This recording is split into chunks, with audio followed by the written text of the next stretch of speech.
Mhm.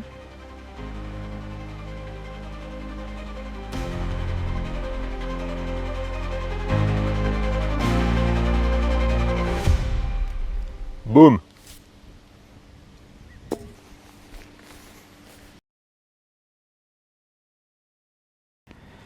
Yes! Ça y est, après finalement 4 ans de pratique, j'ai enfin réussi à atteindre un de mes objectifs, celui d'être single. Alors là sur le papier, vous voyez 8,9, mais il y a une dernière carte qui est dans les tuyaux et normalement elle devrait me permettre de descendre encore un peu. Donc je crois que c'est à peu près 8,5. C'est fantastique, j'ai kiffé, j'ai savouré ce moment, mais la saveur a été de courte durée parce que j'ai déjà d'autres objectifs et l'idée c'est pas s'arrêter là et il va falloir attaquer. Donc, je voulais partager ce moment avec vous et pour revenir sur mes 4 saisons, ce que j'ai fait tout au long des saisons, mes erreurs, les bonnes choses et voilà, soit pour vous inspirer, soit pour vous aider tout simplement à éviter de faire les mêmes erreurs que moi et gagner un peu de temps. Donc, septembre 2021, je tape ma première balle au practice et là, c'est le début de la fin. Je sais que je ne vais pas lâcher l'affaire comme ça et bah, c'est parti. Donc pendant à peu près 3-4 mois, j'ai tapé au practice, au practice, au practice, au practice. J'ai rien respecté, j'ai pas d'approche, quasiment pas de putting, practice, practice, practice. Version autodidacte, autant j'ai reçu quelques conseils à droite, à gauche des gens avec qui je pratiquais, quelques vidéos YouTube, mais ça tilte pas. Donc, première compétition en avril 2021, je sors un magnifique plus 55, donc je crois que je joue 126. Je suis curieux d'ailleurs de savoir, dites-moi en commentaire les résultats de votre première partie, histoire qu'on puisse comparer un petit peu. Et le fait d'avoir raté cette compétition a complètement réveillé en moi l'instinct, le côté compétiteur et je savais que c'était le début de la fin. Donc sur cette saison, j'aurais fait à peu près 26 compétitions et je passerai de 54 d'index à 30. Donc rien d'exceptionnel, un joueur lambda qui n'a pas forcément la vision qu'il faut du golf, pas de stratégie, rien, juste tu y vas avec tes clubs et tu essaies de faire ce que tu peux, quoi. Donc fin de première saison, 30 d'index, l'automne et l'hiver arrivent et j'ai absolument pas envie d'aller frapper dans le froid, la pluie, la boue, le vent. Donc je fais quasiment rien de l'hiver et je rattaque au printemps. L'idée pour moi c'est de descendre le plus vite possible et c'est là que le côté tryhard commence à arriver. Dès que j'ai la possibilité de faire une compétition, j'y vais. Dès qu'il y a un week-end de libre, j'y vais. C'est parti. Donc au final, j'aurais fait 46 compétitions pour tomber à peu près à 19,8 d'index. Donc j'ai toujours ce côté autodidacte, j'essaie de faire par moi-même, j'essaie de regarder à droite, à gauche, etc. Mais il y a un blocage technique et je me rends compte que si jamais je continue là-dedans, ça va bloquer et la progression sera gravement limitée. Donc voilà, bogey player, je prends quand même, mais je sens qu'il faut passer la vitesse supérieure. Voilà, c'est tout ce que j'avais à dire sur ce sujet. Donc fin de deuxième saison, 19,8 d'index. Par contre, je comprends très clairement que si je ne m'entraîne pas cet hiver, il ne va rien se passer. Et vu les problèmes techniques, les blocages que j'ai, le fait de simplement jouer avec les bras, je sais que je ne pourrai pas progresser. Donc c'est là que je décide de prendre des cours et que j'ai la chance de rencontrer Abdel. Abdel qui travaille au golf de Champagne. Golf très sympa d'ailleurs, un accueil au top et une difficulté de parcours, ouais, elle est pas mal là quand même. Si vous ne l'avez pas testé, je vous encourage à le faire, il est vraiment très sympa. Et pour le coup, Abdel, un prof vraiment au top, avec un cœur gros comme ça.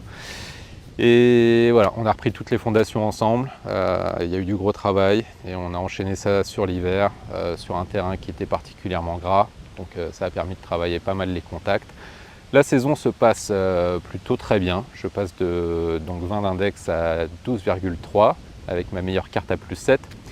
Et d'ailleurs, je ne vais pas la retrouver de sitôt, ce plus 7. Et malheureusement, fin de saison, c'est un peu tout cassé et je remonte à 14,5. Problème de confiance, problème de contact avec le swing et ouais, c'est dur, dur, dur. Donc fin de troisième saison, je finis un peu dans la panade, mais quand même très content du résultat de ce que j'ai pu sortir sur la saison d'avant. C'est là que je décide de lancer la chaîne YouTube et donc je rencontre Jérém qui m'accompagne dans le projet. On a fait d'ailleurs pas mal de vidéos, n'hésitez pas à aller les voir, vous trouverez plein de choses super intéressantes. Et la finalité, c'est que donc on a travaillé tout l'hiver, on a beaucoup mis l'accent, je sens, à mon sens, sur le petit jeu, donc tout ce qui est chipping, wedging et putting. Aussi travailler le swing, mais je sens que c'est ça qui a permis de lancer le déclic. Donc on travaille tout ça pendant l'hiver et je rattaque la saison. Donc pour moi, c'est single maintenant ou jamais. La finalité, c'est qu'au début, c'est compliqué, les premières cartes sont pas terribles et je remonte à 15, mais c'est là que j'amorce la descentada. Donc au fur et à mesure, les cartes commencent à se serrer de plus en plus. Je commence à sortir des plus 10, plus 11, plus 12, etc. Et je tombe à 10,4 d'index.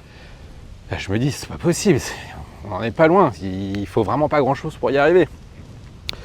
Et voilà, c'est un regain de confiance, un regain d'énergie, beaucoup plus d'engagement dans les coups.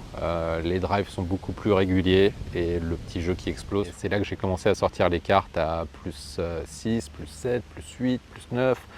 Voilà, c'est à peu près le résumé des 4-5 dernières compétitions que j'ai pu faire. Et donc la finalité, c'est que j'ai réussi à atteindre un de mes objectifs qui était de passer single avant septembre. D'ailleurs, au niveau des stats, le fait de finir à 8,5 d'index, ça me fait être à peu près dans le top 3% des joueurs français. Bon, alors je sais qu'il y a plein de personnes qui ne font pas de compétition et qui sont nettement meilleures, mais en tout cas, dans toutes les personnes qui pratiquent et qui font des compétitions, ça fait le top 3%. Donc franchement, elle est pas belle la vie. Dites-moi aussi en commentaire quelle a été votre progression sur cette saison. Je suis curieux de voir les variations en fonction des niveaux. Que vous commenciez à 54, à 30, à 20, à 10, que vous soyez 5, est-ce que vous avez réussi à être scratch. Je suis curieux de voir à quel point, en étant 8 aujourd'hui, c'est une montagne qui se dresse devant moi pour gagner des points. Ou est-ce que c'est une chaîne de montagnes? Franchement, je suis très curieux. Donc si je dois résumer ma pratique sur ces 4 années, autant c'était marrant de taper comme un acharné au début, au practice, en version autodidacte, mais voilà, il y a de fortes chances que vous puissiez faire fausse route.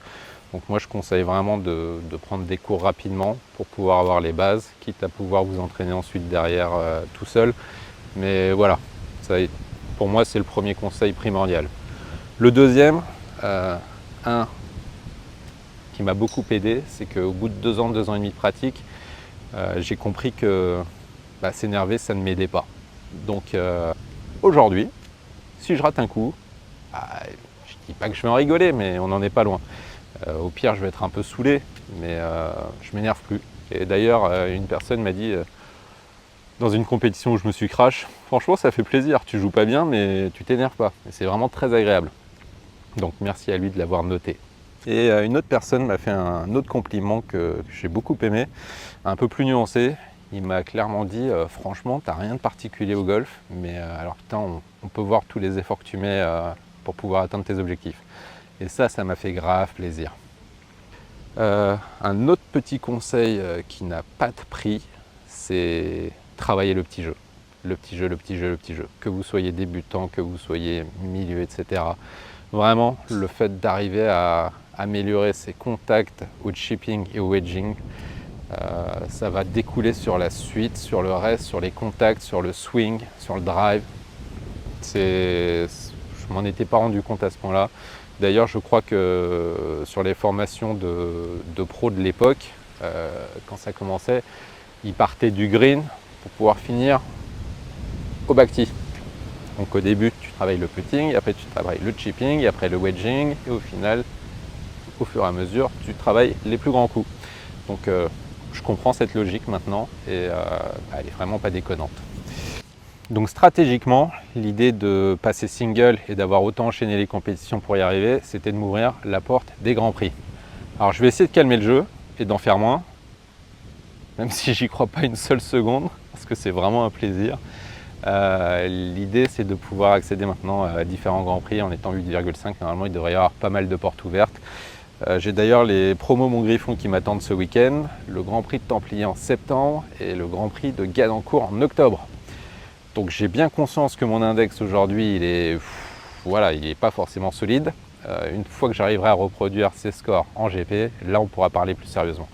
Ça fera sans doute l'objet d'une future vidéo. Et je finirai par la citation d'un très grand homme qui disait « Vous et moi, on a un peu le même problème. On ne peut pas tout miser sur notre contenu. Enfin, surtout moi. Donc si j'ai un conseil à te donner, vas-y fonce, abonne-toi. Sur un malentendu, tu trouveras peut-être quelque chose d'intéressant. »